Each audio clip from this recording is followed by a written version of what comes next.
The budget 2021.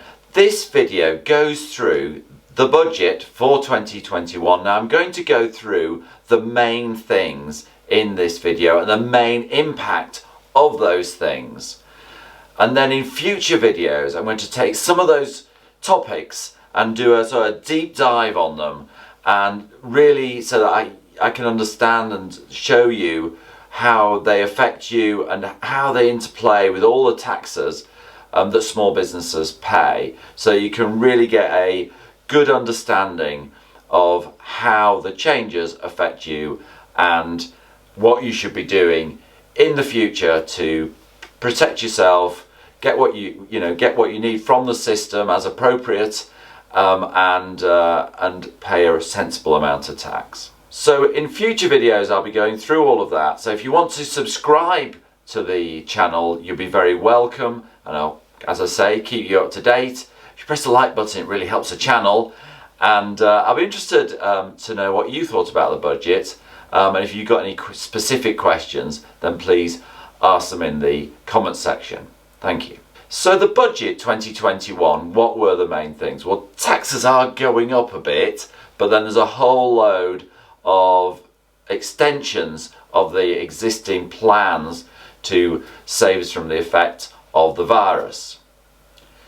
So the main tax increases are, firstly, the big tax increase, actually by far the biggest, funnily enough, is just a freezing in all of the allowances. So the big tax change is that there's no change, and that is actually literally true.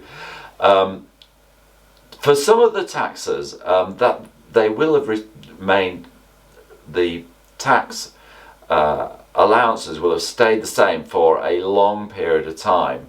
So if you take the £100,000 allowance before you have your personal allowances taken away, that's been the same since its inception, which was quite a bit more than 10 years ago. So that £100,000 is worth a lot less now, and a lot of people, a lot more people, are being caught by that. And what we'll find is that more and more people will struggle to keep under the £100,000 limit, which I know for a lot of people is a bit of a first world problem, but it is a real problem, because the effect of going over that is that you pay 60% and more tax, and nobody wants to do that. The other tax increase, the other main tax increase at least, is the change in the corporation tax. Now, what the first thing and the most important thing about the change to the corporation tax is that it doesn't take place until 2023. So we don't really have to worry about it just now. We don't have to do too much to protect ourselves, because 2023 is a long way off, and the Chancellor will do a couple more budgets before that time, and he has space in those budgets to reduce some of the effects of it. But what we're going to do is have the complication of people who have paid less than £10,000 in corporation tax paying 19% tax at the margin. People who pay between £10,000 and £50,000 will actually pay 26.5% at the margin, and then people who pay more than £50,000 will pay the 25%. So that when you have these marginal rates changing around, it means the maths gets a bit messy, and I'd expect that we'll have to know how many businesses there are in the group, and a whole load of complication that actually we used to have in the tax system, and I thought we'd got rid of for good, but no, it's coming back at us. So I'll definitely do a video to explain that and explain what it means in terms of how you take money out of a company, what tax you can expect to pay, how much you should save for your tax. And then there are the goodies. So everyth's been extended. So the furlough is going all the way through to the end of September. So the furlough has been an amazing scheme for businesses that can't use all their staff. Over the months, as we get towards September, businesses will be having to pay a greater percentage of their employees' wages, but that does seem reasonable given that the whole thing is going all the way through to September. There's a whole lot of grants then for businesses. There's grants for businesses for non-essential shops and then for the leisure businesses. The way it works out is that non-essential shops are seen as less badly affected somehow than the leisure businesses. The leisure businesses, restaurants and gyms and hairdressers, all that sort of thing. They're getting very substantial grants, up to £18,000 for the larger premises, and presumably, although it doesn't show you in the text of the budget, I presume that something like £6,000 for smaller businesses. But £6,000 if you're a small hairdresser or small gym is a reasonable chunk of money. And it's going to be something like £6,000 for larger retail premises. And then they will extend the rates holidays through next year. The other part of the grants then is the self-employed grant. So at the moment, people are getting the self-employed grant. The last one, so it goes right up until the September period, and it's done on a quarterly basis, so you're receiving quarterly money. The last one, that last quarter, you'll only get the normal amount, the 8% of your earnings, if your income is 30% lower. Now, what I need to find out, and what's not written down, is 30% of what, where, so which years is got to be 30% less than which year. That's the key information, and it doesn't say in the initial documentation. However, so if your revenue is a lot lower, you'll get the full grant for up until September, and if it's not, then you'll get a smaller grant. And again, I'll go through that when we have more of the details, which at the time of recording on budget day, we do not have. So along with the self-employed grant, now that we've done our tax returns, hopefully everybody's done their tax return for the year ending 5th of April 2020, which was due in January 2021, so they should all be done by now.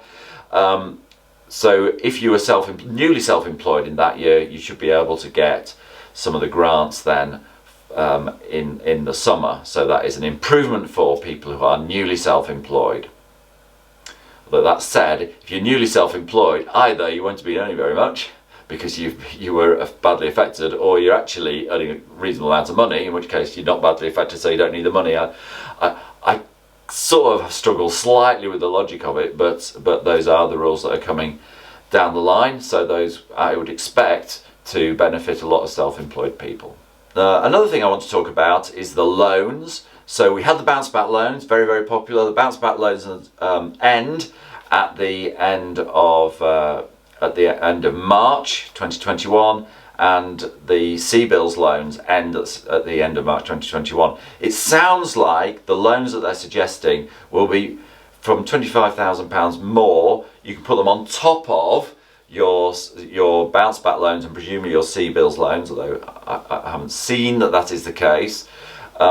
But the mechanism looks much more like the CBILS loans, which means that you have to do a forecast and you have to present something to the bank. So for a bounce back loan, they're dead easy. That's the loan that takes 10 minutes to apply for and 10 years to pay off. A CBILS loan is actually more difficult to apply for, because what you've got to do is you've got to show that you need the money, and you've also got to show that you can afford to repay it. And that's quite a little bit of a balance, because you can't show too much poverty, because then you can't repay it, and if you show not enough poverty, then you don't need it. So somewhere in between, people are getting CBILS loans, and it looks like they're going to have a similar requirement on the new loans. So it's not going to be like the bounce back loans where you just spend 10 minutes on the computer and you get £50,000 lent to you. I think it's going to be more difficult than that, where you're going to have to prove the need to a bank, because the bank is going to take some risk on the loan. But when we get the rules in their detail, I'll do a video on that, because that's an important area, and I think a lot of people will be interested in that and want to take out those loans. In terms of VAT, again, there's the limit that when you have to register for VAT is kept the same, like most of the limits. The important thing is a lot of businesses didn't pay their VAT in that second quarter of 2020 and have to pay it. Now, the original idea was you'd pay it at the end of March.